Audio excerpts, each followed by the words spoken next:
تو اس میں بہت سے تفرقات ہیں. تو میں کہتا ہوں کہ دیکھیں اسلام میں ہمارے یہاں ایک سسٹم ہے احتساب کا. ہم اسلام کی ساری باتیں ہم اتحاد کی بات ضرور کرتے ہیں, ہم احتساب کی بات نہیں کرتے. جو لوگ امت مسلمہ کو غلط چیزیں لکھ دیتے ہیں یا ایسی توہین آمیز چیزیں کر دیتے ہیں جس سے ہمارے حضور صلی اللہ علیہ وسلم معاذ اللہ ان کی شان میں گستاخی کر جاتے ہیں, ہم ان کا احتساب نہیں کرتے. ہمارے یہاں احتساب کی اسلام میں اجازت ہے اور اس میں پوری پوری گنجائش ہے. جنہوں نے غلط چیزیں بہکی, میں یہ نہیں کہہ رہا ہوں کہ آپ ان کو جا کے ان کے اوپر کیس کر دیں, لیکن ان کو پیار محبت سے بلا کے اس کی تردید تو لے سکتے ہیں. دیکھیں جس چیز کی دلیل نہ ہو وہ بات بیکار ہے. میں نے ابھی آپ سے وہ چیزیں گنوائی جن کی دلیل موجود ہے. آپ بلا لیں, آپ ان سے بیٹھ جائیں, بھائی آپ کے جو اختلافات ہیں اس کو آپ یہاں پہ دور کر لیں. کیونکہ جتنے بھی فرقے ہیں اس میں سے کوئی بھی فرقہ ایسا نہیں ہے جو یہ نہیں بولتا کہ ہمیں حضور صلی اللہ علیہ وسلم کی شفاعت نصیب نہ ہو. کوئی فرقہ یہ نہیں بولتا کہ ہمیں موت کے وقت کلمہ طیبہ نصیب نہ ہو. کوئی فرقہ یہ نہیں بولتا کہ ہمارے لیے جو پل صراط ہے وہ بآسانی نہ گزر جائے. کوئی فرقہ یہ نہیں بولتا کہ ہمارے مذہب میں کوئی خرابی ہے. دیکھیں بات حقیقت میں یہ ہے کہ ہمیں ایک دوسرے کو انڈرسٹینڈ کرنا چاہیے, اور آج ہمارے پاس اتنا اچھا سوشل نیٹورکنگ کا نیٹورک ہے. مجھے آپ کے پروگرام میں آ کے خوشی اس بات کی ہوتی ہے کہ اس پروگرام میں ہم تھوڑا سا اسلامک چیزوں کو ہائی لائٹ کر دیتے ہیں, جس سے ہمارے اسٹوڈنٹس کو اور بہت سے لوگوں کو بڑا فائدہ ہو جاتا ہے. ہم وہ گفتگو کر رہتے ہیں جو ہم اپنی گیدرنگ میں یہ گفتگو لوگ معیوب سمجھتے ہیں. کسی کے آگے اسلام کی 4 باتیں کرو, دین کی بات کرو, تو he is trying to get deadly bored کہ یار کیا باتیں تم لے کے بیٹھ گئے. بھائی بات یہ ہے کہ جب تک اگر یہ باتیں نہیں لے کے بیٹھو گے تو کیسے چلو گے؟ تو آپ ان چیزوں کا احتساب کریں. احتساب کا مطلب یہ نہیں ہے کہ آپ انہیں سزائیں مقرر کر دیں. آپ ان کو بلائیں, ان کی دلیل لیں, ان سے بات کریں کہ آپ کے اور ہمارے جو انتشار کی وجوہات ہیں وہ کیا ہیں.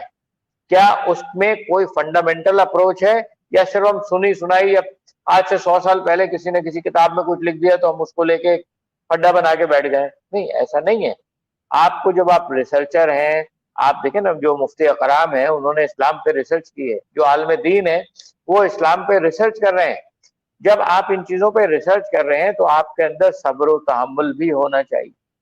آپ کو غلط اور صحیح کا موازنہ بھی کرنا چاہیے. دیکھیں اتحاد, اگر ایک چھوٹی سی اگزامپل میں آپ کو دوں نا, تو اسلام جو ہے قرآن میں سورہ بقرہ میں مینشن ہے کہ ہمارا مذہب نا زور زبردستی ہم کسی پہ مسلط نہیں کر سکتے.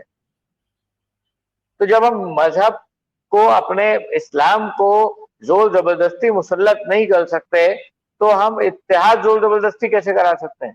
آج تو ہم امت مسلمہ کے اتحاد کی بات کر رہے ہیں, یہاں تو قومی اتحاد نہیں ہے. مسلمان کا دشمن بنا ہوا ہے. آج آپ دیکھیں دنیا میں جتنے لوگ مر رہے ہیں, کیا آپ کو کافر مار رہا ہے؟ نہیں. کیا آپ کو جوئش مار رہا ہے؟ نہیں. کیا آپ کو بدھسٹ مار رہا ہے؟ نہیں. کیا آپ کو ہندو مار رہا ہے؟ To some extent. یہ سب سے زیادہ تو مسلمان ہی مسلمان کو مار رہا ہے. کبھی نسل کے نام پہ, کبھی ذات کے نام پہ, کبھی پاور کے نام پہ, کبھی پوزیشن کے نام پہ, ہر چیز میں قتل عام تو ہم آپس میں ایک دوسرے کا کر رہے ہیں. دیکھیں ابھی جو ہمارے یہاں معاملات ہیں, جو آج کل ہمارے یہاں ملک میں جب سے میں تو پیدا ہوا ہوں تب سے ہی دیکھتا آ رہا ہوں, یہ دہشت گردی کے معاملات, مارنے والا بھی مسلمان, مرنے والا بھی مسلمان. ارے بھائی ان دونوں کو بیٹھا کے احتساب کر کے آپ سمجھائیں کہ بھائی تم کیوں مار رہے ہو اور یہ کیوں مر رہا ہے. نہ مارنے والے کو پتا ہے میں کیوں مار رہا ہوں, نہ مرنے والے کو پتا ہے میں کیوں مار رہا ہوں. تو دیکھیں اتحاد جو ہے نا, یہ ہم گھر کی جو دیواریں لگاتے ہیں نا, تو ایک اینٹ سے دوسری اینٹ جو جوڑ کے ایک کو رکھتی ہے, ایک سے دوسرے کو مربوط رکھتی ہے, یہ اس چیز کا نام ہے اتحاد.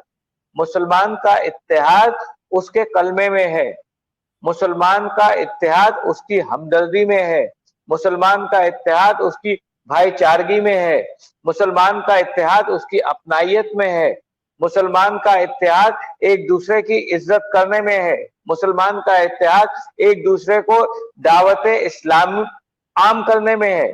دیکھیں آج ہم ہر کام کرتے ہیں, لیکن جب ہم دعوت اسلام دینے کی بات کرتے ہیں, میں آپ کے پروگرام میں, ابھی میں شدید آج نیند میں ہوں, بڑا تھکا ہوں, لیکن آپ کے لیے میں کب سے ویٹ کر رہا ہوں کہ اس بہانے ہم کوئی ایسا کام کر سکتے ہیں جس سے ہم اسلام کی لوگوں کو دعوت دیتے ہیں. شاید ہمارے اس 1 گھنٹے کے پروگرام میں شاید کوئی 1 منٹ کی بات اتنی اچھی ہو جائے, کسی کو کلک کر جائے اور وہ کچھ نہ کرے, صرف نماز ہی پڑھ لے.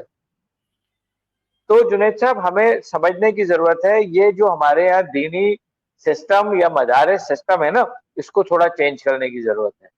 اس کو ماڈرنزم کی طرف لانا پڑے گا. ماڈرنزم کا مطلب یہ نہیں کہ آپ اس میں جیسے آج کو ایجوکیشن یا فحش ایجوکیشن سیکٹر میں چل رہی ہیں, ایسا نہیں کریں آپ. آپ اس کو ماڈرن کیا, اس کی سوچ سمجھ کو ماڈرن کریں, اس کے اسٹرکچر کو ماڈرن کریں, اس میں لوگوں کے اندر پیشنس پیدا کریں, ان کے لوگوں کے اندر انڈرسٹینڈنگ پیدا کریں. اگر کوئی ایک آدمی غلط کہہ رہا ہے تو ٹھیک ہے, اس سے اس کی دلیل لو, اس کو سمجھاؤ, اس سے سمجھو, یہ نہیں کہ اس سے لڑنا شروع ہو جاؤ.